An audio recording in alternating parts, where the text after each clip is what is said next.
bringing him back, you nincompoop! Let go! For a bunch of runners, you guys weigh a ton!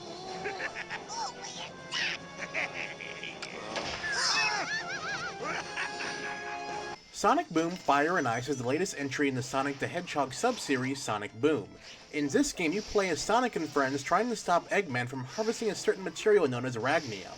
The effects of his harvest are causing dangerous side effects to the local climate. However, one of Robotnik's newest robots becomes a roadblock in your plans to stop him. Like the title of the game suggests, you'll be using the abilities of Fire and Ice through this game to solve different puzzles. Well, puzzles are a very strong word. You mainly swap between your Fire and Ice abilities as you run through the different levels to either create or melt ice platforms. The only real challenge that comes from this is when you have to switch between them on the fly when you're running on a fixed path. The only other use the Fire ability has is that you can sometimes find explosives to set off, but really when you think about it, spin dashing into it could have done the job just fine. Which made me think that these new abilities were just shoehorned into the game and could have gone on without them. Speaking of things the game could have gone without, you have the ability to play as Sonic, Tails, Knuckles, Amy, and Styx. And outside of a few puzzles in the game to find unlockables or to continue on, you will be using Sonic for the majority of the game. I honestly tried playing as the other characters to see if they added another layer of depth to the game. Sadly, they didn't. I always found myself going back to Sonic, as he was perfectly well-rounded, and most of the levels, outside of the character-specific tutorial ones, were made for him. I just wish this game had justification of having the option to play as these other characters outside of certain puzzles.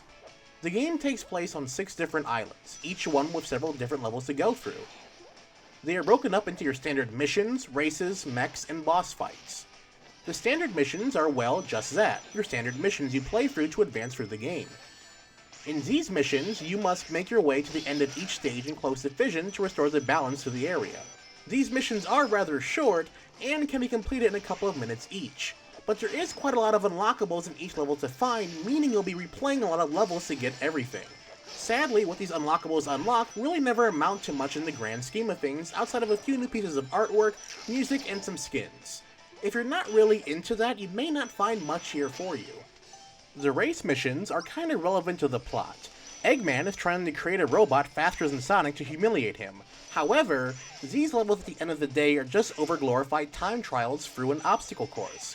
While they do up in difficulty as the game goes on, none of them were a real challenge to me, as I was able to complete most of them just by not screwing up. Even if you do mess up, you can easily spin dash your way through the level to catch up to the robot. Also, these missions are mandatory to progress through the game as well, so if you begin to struggle in the later ones, you're pretty much stuck till you clear it.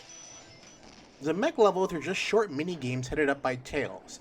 Basically, you control a ship that goes through an obstacle course in a certain time limit.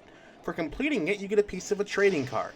Sadly, since I found most of the rewards for trading cards to be underwhelming, I honestly never did many of these missions. They don't really add anything to the game of note. Finally, there are the boss fights, which honestly was the only game mode I had any fun in.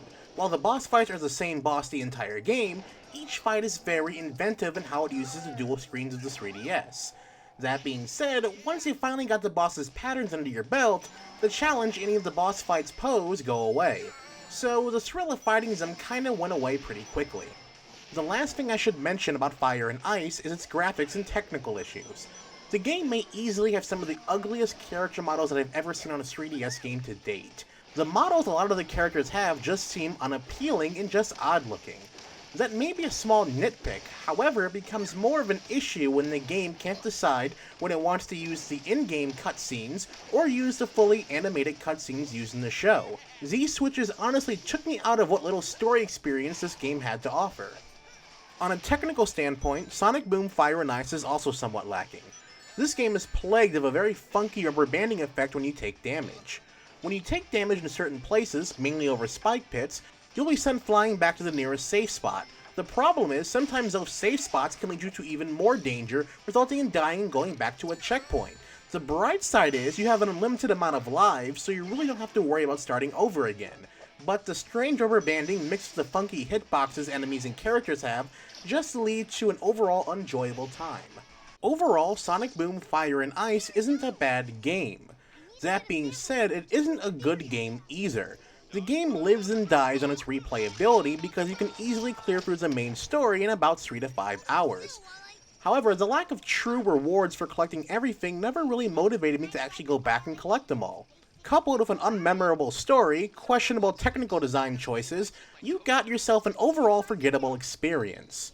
If you're a fan of the show, I can reluctantly recommend this game to you, but at a much lower price. That being said, this game is a step in the right direction for the Sonic Boom series, but it's a mediocre one at best. And that does it for our review of Sonic Boom Fire and Ice. To see a more detailed and fully written review, be sure to check out our website, GamingGamma.com. A link to said review will be provided down in the description bar below. Also, if you enjoyed this review, be sure to leave a comment down in the comment section below letting me know what you guys thought of the review, and be sure to subscribe for future Let's Plays and reviews on this channel. And as always everyone, this is GammaLad signing off.